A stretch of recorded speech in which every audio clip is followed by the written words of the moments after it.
नमः शिवाय।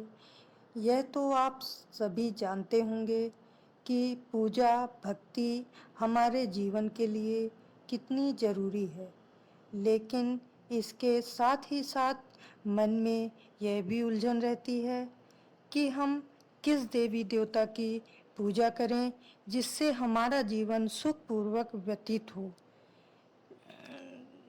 तो उसके लिए सबसे आवश्यक है कि हम अपने मन में एक आराध्य की मूर्ति स्थापित करें, उन्हीं को तन मन धन से अपना जीवन समर्पित करें। वह मूर्ति शिव जी, राम जी, कृष्ण जी, हनुमान जी, माता रानी या फिर जिन्हें भी आप मानते हैं, उनकी प्रतिमा अपने घर के और मन के मंदिर में स्थापित करें। इसका अर्थ यह नहीं है कि आप सभी देवी देवताओं की पूजा करना छोड़ दें। पूजा आपको सभी की करनी है, पर आराध्य किसी एक को अवश्य बनाएं। अब मैं आपको एक कथा सुनाती हूँ, जिससे यह स्पष्ट हो जाएगा कि यह क्यों जरूरी है। ध्यान से सुनिएगा। एक गांव में 3 मित्र रहा करते थे।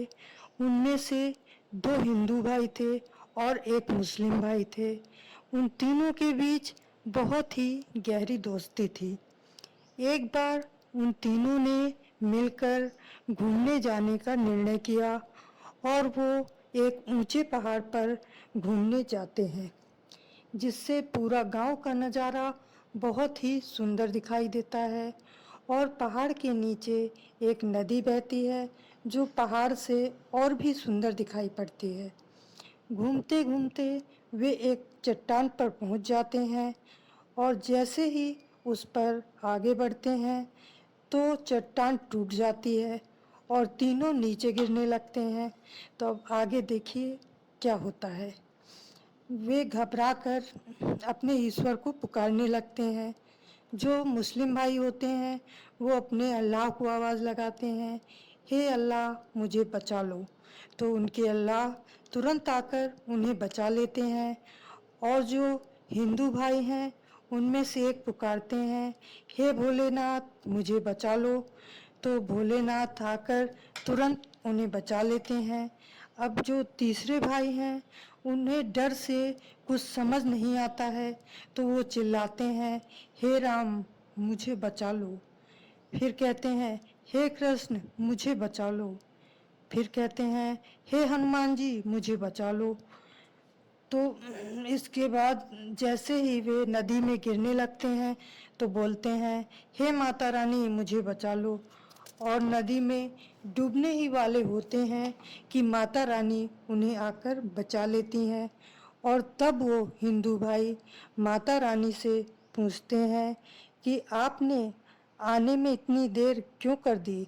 यदि थोड़ा और देर हो जाती तो मैं तो नदी में डूबकर मर ही जाता। जबकि मेरे उन दोनों मित्रों को उनके भगवान ने गिरने से पहले ही बचा लिया। क्या उनके भगवान ज़्यादा शक्तिशाली हैं? तो माता रानी मुस्कुराती हुई बोली कि ईश्वर तो एक है, वो तो मनुष्य उनको अलग अलग रूपों में पूजता है, तो वो उसी रूप में उनकी सहायता करते हैं जिस रूप में वह उन्हें बुलाता है। और रही बात मेरे देर से आने की, तो इसमें मेरी नहीं तुम्हारी गलती है। तुम जब पहाड़ से नीचे गिर रहे थे तो तुमने राम को पुकारा। जैसे ही राम आने वाले थे तुमने कृष्ण को पुकार लिया, और जब तक कृष्ण आने वाले थे तो तुमने हनुमान जी को पुकार लिया, और जैसे ही हनुमान जी आने को तैयार हुए तुमने मुझे पुकार लिया, तो मैंने तुम्हें आकर तुरंत बचा लिया। रही बात तुम्हारे मित्रों की, तो तुम्हारे एक मित्र ने पूरी श्रद्धा से अल्लाह को पुकारा तो उन्होंने उसे बचा लिया, और दूसरे मित्र ने अपने आराध्य भोलेनाथ को पुकारा तो उन्होंने तुरंत आकर उसे बचा लिया। और तुम हर बार अलग अलग रूपों में बुलाते रहे, इसीलिए मुझे आने में देर हो गई। तो अब तो आप समझ गए होंगे कि संकट में तत्काल बुलाने के लिए, अपनी सहायता के लिए कोई ना कोई आराध्य अवश्य होना चाहिए, चाहे वह किसी भी रूप में हो। अगले वीडियो में आपसे फिर मिलूंगी। सभी को धन्यवाद।